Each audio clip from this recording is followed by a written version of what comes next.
세 번째는 소유권, 그리고 이용권에 관한 권리관계는 필수적으로 점검하자. 기존에 이제 인터넷 지도로 보셨으면은 건지수만 확인되시면 요즘 뭐 토지연계 확인원이나 등기부 등본, 사실 두 개는 무조건 필수로 좀 띄워 보셔야 됩니다. 이 등기부 권리관계가 상당히 중요합니다. 등기부를 찍으시면 소유자 이름이 나오죠. 그리고 중요한 거는 그 땅의 그 역사. 지금까지 제가 투자했던 땅들은 등기부가 좀 저는 한두 장으로 끝나는 땅을 좋아합니다. 그야말로 이제 아무도 건들지 않은 땅이죠. 개발지는 이렇게 소유권 이전이 자주 바뀌면 권리관계가 복잡하고 등기부도 한두 장이 아닌 뭐 10장 이상이 될 수도 있습니다.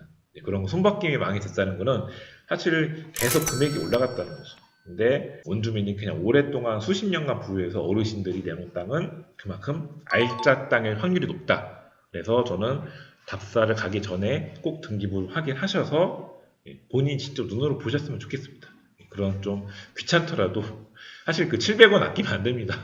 아까도 제가 집원도 20만원짜리 구매하러 왔었는데 사실 요즘에는 거의 중개사분들만 구매하셨는데 구매할 일이 없죠, 일반 분들은. 근데 사실 저는 그 정도 투자는 좀 하셨으면 좋겠습니다. 그리고 딱 든든합니다. 그런 거 하나 두꺼운 집원도 하나 갖고 있으면 보는 또 재미가 있기 때문에 한번 좀 그래도 꼭 구매가 아니더라도 부동산에 가면 볼 수 있기 때문에 뭐 친한 부동산에 있으면 잠깐 빌려달라고 하셔도 좋을 것 같습니다. 등기부를 보시고, 그리고 이제 중요한 게 이제 소유권 그 등기부에 그 보시면 소유자가 한 명인지 몇 명인지 그거 잘 보셔야 됩니다. 소유자가 한 명이면 그 한 사람만 상대하면 되는데 이 가족 땅일 경우 좀 복잡합니다. 제가 최대로 망해본 거는 오형제, 소리 오형제도 아니고 5명이 엮여있는 땅. 사실 그런 땅은 좀 순조롭게 되는 경우가 없습니다. 왜냐면 이제 사람들이 많이 엮여 있으면 꼭 한두 명이 꼭 틀어지게 됩니다. 그래서 저는 거의 계약 직전까지 갔다가 오형제 땅은 무산되는 게 한 명이 반대해가지고 무산된 경우도 있고요.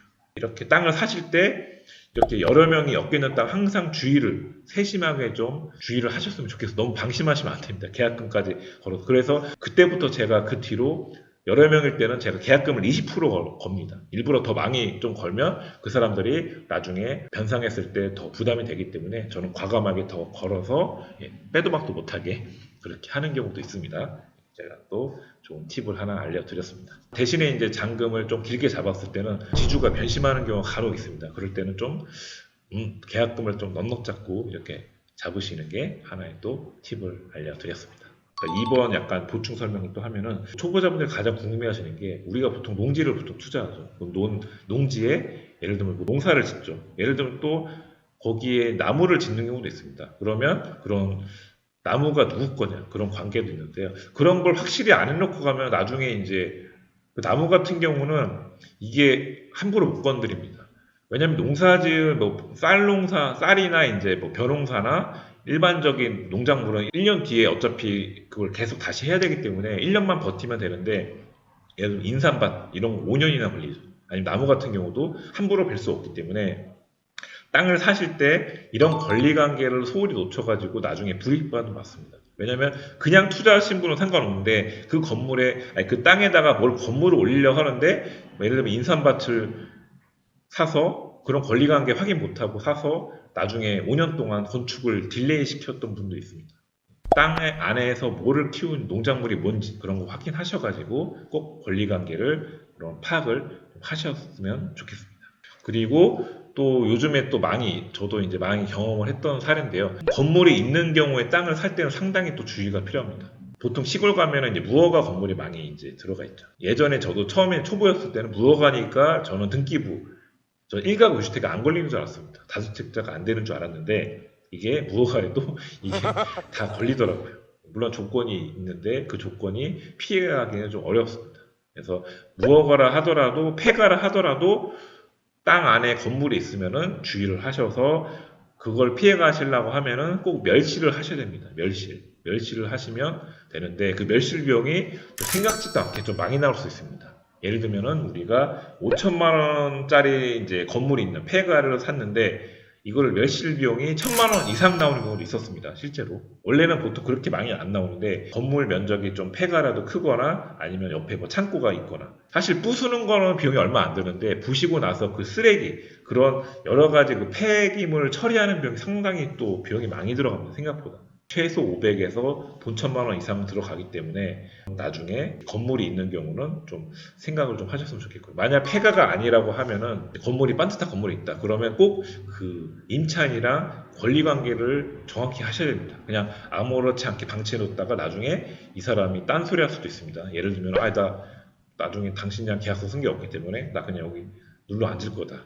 이렇게 뭐 막무가내로 하는 경우 있으면 물론 이제 방법은 있지만 이게 법정 소송까지도 갈 수 있기 때문에 좀 골치 아플 수도 있습니다. 그래서 집 있는 땅을 샀을 때는 폐가인지 사람이 있는지 사람이 있을 때는 꼭 임차인 관계 갱신을 꼭 다시 하셔가지고 좀 그런 관계를 정확히 따져보셨으면 좋겠습니다. 구독, 좋아요. 이제 마지막 이론편의 마지막입니다. 마지막은 땅에 관련된 규제 내용을 정확히 파악하라. 규제가 상당히 중요합니다. 땅은 규제가 맞습니다. 규제를 거미줄처럼 이렇게 쳐놨죠. 대표적인 규제의 상위법이 바로 용도지역입니다. 초보자는 용도지역이랑 지목이랑 헷갈려 하시더라고요.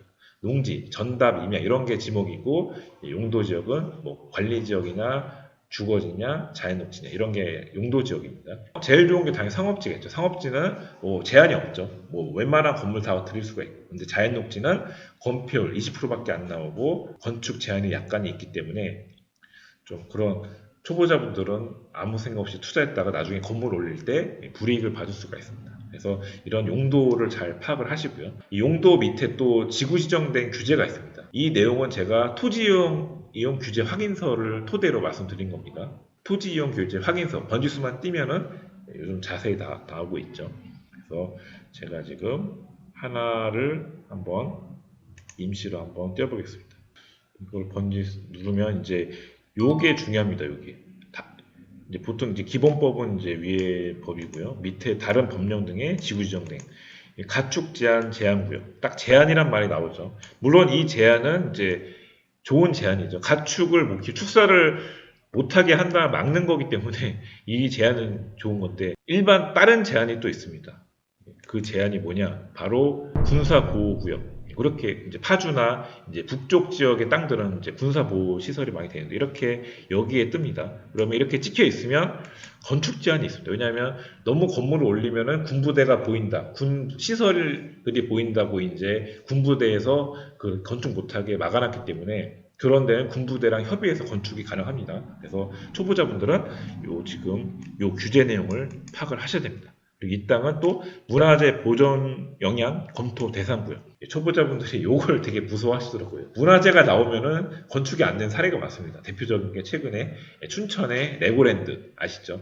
레고랜드가 잘 공사하다가 갑자기 문화재가 나와가지고 지금 공사가 멈췄었습니다. 다행히 잘 협의해가지고 다시 재공사돼서 올해 완공될 예정인데요. 이렇게 여기도 문화재 보존구역 찍혀 있어서 이제 초보자분들 이거 뭐 건축 제한 되는 거 아니냐 이렇게 무서워하겠지만 근데 조그만 기념비가 있어도 주변에 반경 100m 이내는 다 이렇게 찍혀 있기 때문에 딱 현장을 갔을 때 일단 조금 경계를 하셔야 됩니다. 이렇게 찍혀 있으면 일단 이게 건축 제한이 있을 수 있구나 확인하시고 직접 가셔서 이 땅 앞에서 뭐가 큰 문화재가 보이거나 그런 게 아니면은 특별히 사실 건축 제한이 있지는 않습니다. 제일 정확한 거는 당연히 지자체 건축가에 문의하시는 게 가장 정확할 것 같습니다. 사실 좋은 거는 이 조례도 보시는 게 좋습니다. 초보자분들은 이것만 보시는데 이거 끝이 아닙니다. 제가 또 제일 중요한 거 하나 더 말씀드리면 이 밑에 조례라고 있습니다. 조례 보시나요? 조례. 이 조례가 사실 제일 중요한 부분입니다. 조례가 이 부안에만 적용된 조례입니다. 조례 아주 큰 제가 영향을 하나 말씀드리면 세종시에 땅이 좀 귀할 때가 있었습니다. 이제 이 얘기도 한 7, 8년 전 얘기인데 세종시는 원래 이제 보통은 다가구를 지을 때는 이제 계획관리 지역 이상에 지어야 되는데 세종시의 계획관리가 부족해서 옆에 있는 보전관리까지 이 조례를 통해서 보전관리에도 다가구를 짓게 세종시만의 조례로 만든 적이 있었습니다. 그거는 사실 여기에서 나오고 아니면 지자체에 문의를 하셔야지만 알 수 있는 정보이기 때문에 초보자분들은 그걸 놓치는 경우가 많았습니다. 왜냐하면 계획관리는 누구나 좋다는 걸 알고 있기 때문에 그때 당시도 100만 원이 넘었는데 이 보전관리는 일반적인 이 다가구는 못 짓기 때문에 평당 50만 원도 안 됩니다. 근데 이 내용을 숙지하신 분들은 조례를 통해서 지을 수 있구나 하신 분들은 저렴하게 보전관리 땅을 사서 그렇게 다가구를 지어서 성공하신 사례가 상당히 많습니다. 그래서 이 조례도 잘 보셨으면 좋겠습니다. 그리고 마지막으로 조례뿐만 아니고 좀 눈에 안 보이는 또 법규 사항이 있습니다. 조례는 그나마 토지이용계획 확인원에 좀 뜨지만 안 보이는 또 규제가 있기 때문에 그 안 보이는 거는 지자체에다 문의를 하시는 수밖에 없습니다. 예를 들면 당진 땅을 또 하나 말씀드리면 여기서 상해는 특별히 뭐가 없었는데 현장에 땅 앞에 가보니까 이렇게 팻말로 규제가 붙어 있는 경우가 있습니다. 팻말에 여기는 무슨 보호구역 이렇게 찍혀 있더라고요. 분명히 토지이용계획 문서상에 아무 거 이상 없었는데 팻말로 그렇게 적혀 있어서 이게 뭐 긴가민가 했는데 혹시나 해서 지자체에 문의하니까 그때서야 이제 공무원이 이거는 보호구역으로 지정이 됐다. 근데 지금 아직 업데이트되는 시간이 있기 때문에 이제 조만간에 뜰 거다. 근데 초보자분들은 이런 걸 확인 안 하시고 덥석 샀다가 나중에 규제가 이제 토지이용계획 확인안에 떠서 이제 불이익받는 경우도 있었습니다. 그래서 조심해야 되는 게 바로 공문서, 이 토지이용계획만 너무 의지하지 마시고 꼭 지자체에도 문의하셔서 좀 혹시나 모를 규제가 있는지 없는지는 그렇게 한번 좀 물어보셨으면 좋겠습니다. 4가지에 대해서 말씀드렸는데 다들 숙지를 꼭 하셨으면 좋겠습니다. 다시 좀 정리를 하자면 첫 번째로 목적을 가져라. 투자용이냐 아니면 사업용이냐. 진짜 공장을 짓 거냐 집을 짓 거냐. 그러면 비사업용에서 벗어난다고 하면은 나중에 세금 혜택을 받습니다. 10% 면제를 받기 때문에 물론 이제 우리가 일반적으로 투자하는 건 비사업용이지만 이 사업용으로 하실 분들은 미리미리 이렇게 좀 인허가도 미리 받으시고 인허가 받으면 이게 사업용으로 인허가 받기 때문에 세금도 혜택을 받습니다. 집을 지으실 분들은 그렇게 좀 보시고요. 마지막으로 기촌용은 굳이 좋은 용도를 할 필요 없다 말씀드렸죠. 이게 첫 번째고 두 번째로 사이버 입장을 하라.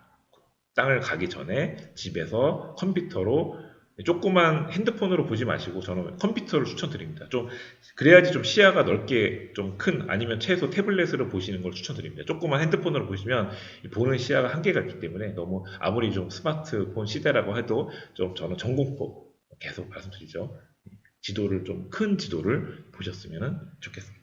그리고 세 번째가 소유권, 권리관계, 예를 들어 수목이 있거나 예를 들면 주변에 뭐 묘지 그 안에 묘지가 있거나 일반적인 땅은 묘지를 같이 처분하는 조건으로 가는데 경매 같은 경우는 묘지를 떠 안아야 됩니다. 그럼 묘지를 떠 안고 나중에 그거를 이장을 하셔야 되는데 이 분묘기지권이 있기 때문에 쉽지가 않죠.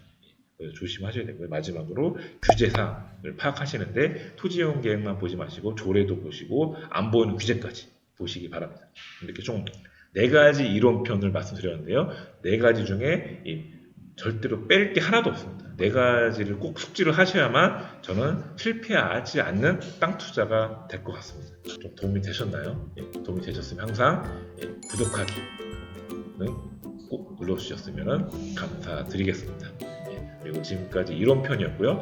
다음 편에는 제가 실전편 또 4가지에 대해서 말씀드릴 거니까요. 총 8가지를 숙지하셔서 좋은 땅에 실패하지 않는 땅에 투자하시기를 바랍니다. 지금까지 이론편에 대해서 말씀드렸습니다. 감사합니다.